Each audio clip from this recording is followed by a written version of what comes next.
오늘 중대본에서는 사회적 거리두기 조정 방안에 대해 논의하였습니다. 여러 논의 끝에 이번 조정은 다중이용시설의 운영 시간을 23시에서 24시로 연장하고 사적 모임의 인원 기준을 8명에서 10명으로 확대하기로 결정하였습니다.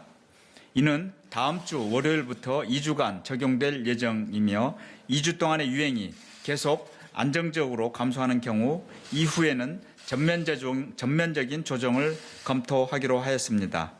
현재 오미크론의 유행은 2주 전에 최고 정점을 보인 이후 계속 감소 추세를 보이고 있습니다.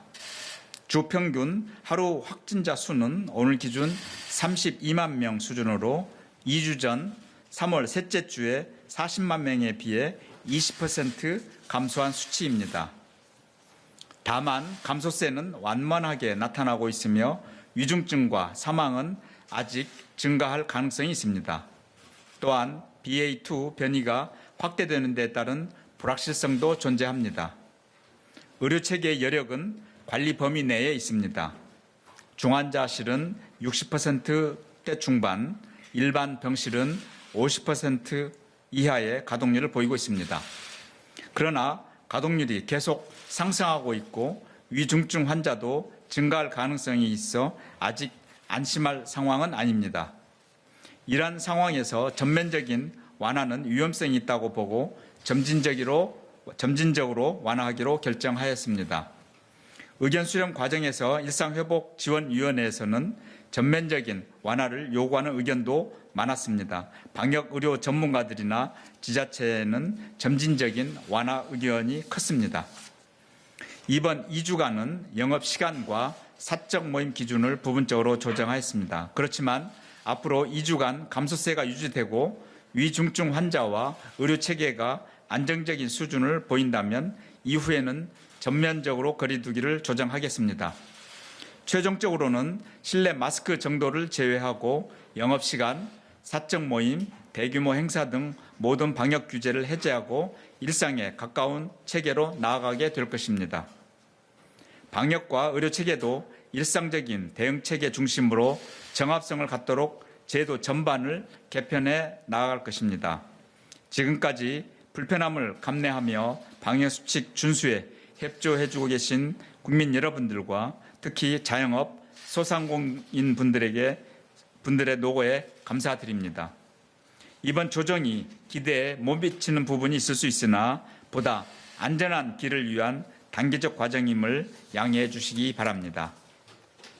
다음으로 코로나 사망자의 장례 기준과 장례비 지원 개편에 대해 말씀드리겠습니다. 코로나 사망자의 장례는 선 화장 후 장례 원칙을 적용하면서 유족들에게 장례 비용을 지원하고 장사 시설에도 방역 비용을 지원해 오고 있습니다.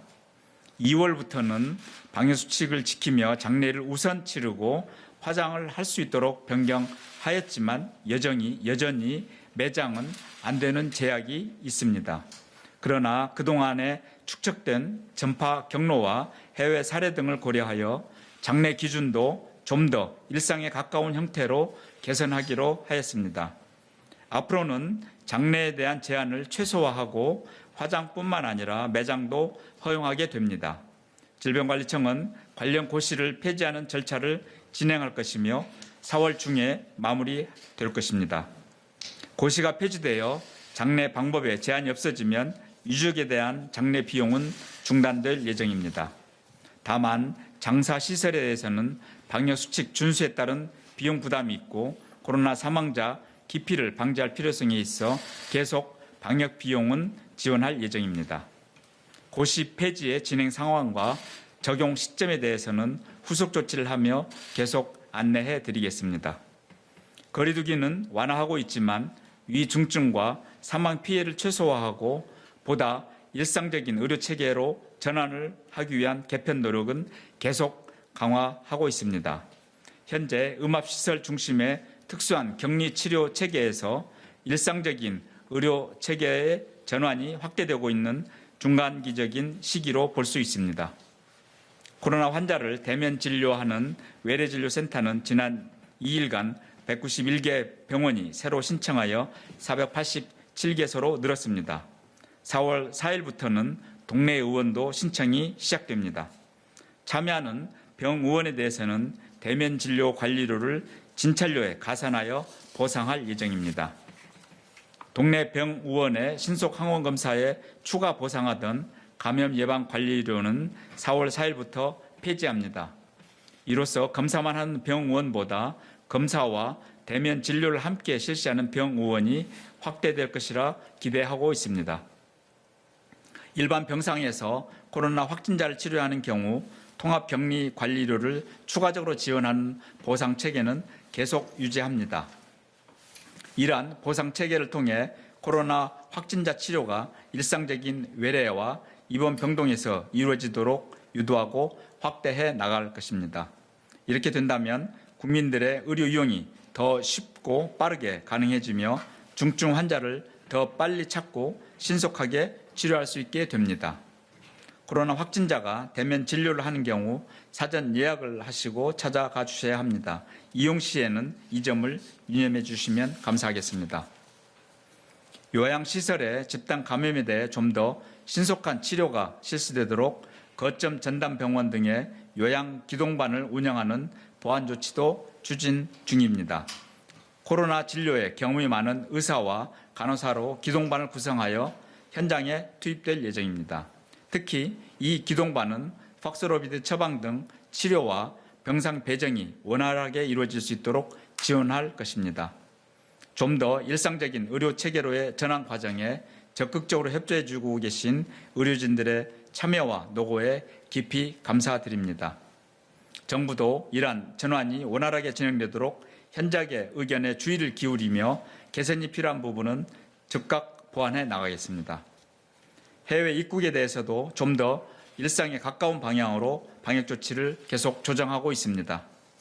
그동안 격리 면제 제외 국가로 지정했던 우크라이나, 미얀마, 베트남 등을 해제하여 이제 접종 완료자의 경우 모든 입국자의 격리는 면제하게 됩니다.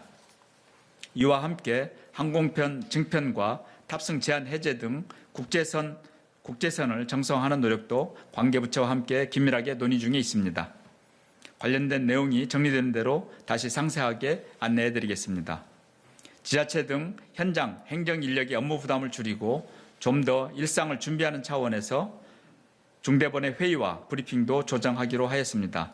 중대본 회의는 앞으로 주 3회에서 주 2회, 수요일과 금요일에 개최하기로 하였으며 브리핑도 그에 따라 조정할 예정입니다. 운영을 내실화하여 불필요한 행정 부담을 줄이되 밀도 있는 회의와 효율적인 업무 처리가 가능하도록 한층 더 노력하겠습니다. 존경하는 국민 여러분, 유행 규모가 정점을 지나 계속 감소세를 나타내고 있습니다. 다행스러운 결과이며 국민 여러분들께서 함께 노력해 주신 덕분입니다. 그러나 아직은 하루 30만 명 내외의 많은 확진자가 발생하고 있습니다. BA2 변이라는 새로운 변수도 있어 완전히 마음을 놓기에는 이른 상황입니다. 현재 감소세가 더 분명해지고 가속화될 수 있도록 조금만 더 힘을 모아주실 것을 부탁드립니다. 고령층과 미접종자에게는 여전히 치명률이 높은 만큼 60세 이상은 반드시 3차 접종을 해주시길 부탁드립니다. 3차 접종을 받은 고령층은 미접종자에 비해 10분의 1 수준으로 치명률이 낮아집니다. 또한 고령층일수록 조기 진단과 치료가 중요하므로 증상이 있으면 즉시 검사를 받고 먹는 치료제 처방을 빨리 받아주시길 바랍니다. 주변의 가족들, 지인들께서도 고령층의 감염 보호와 조기 진단, 예방접종을 위해 함께 도와주실 것을 당부드립니다. 정부도 현재 감소세가 더 가속화되고 중증과 사망 피해를 줄이는 데 범정부적인 모든 역량을 기울여 나가겠습니다. 감사합니다.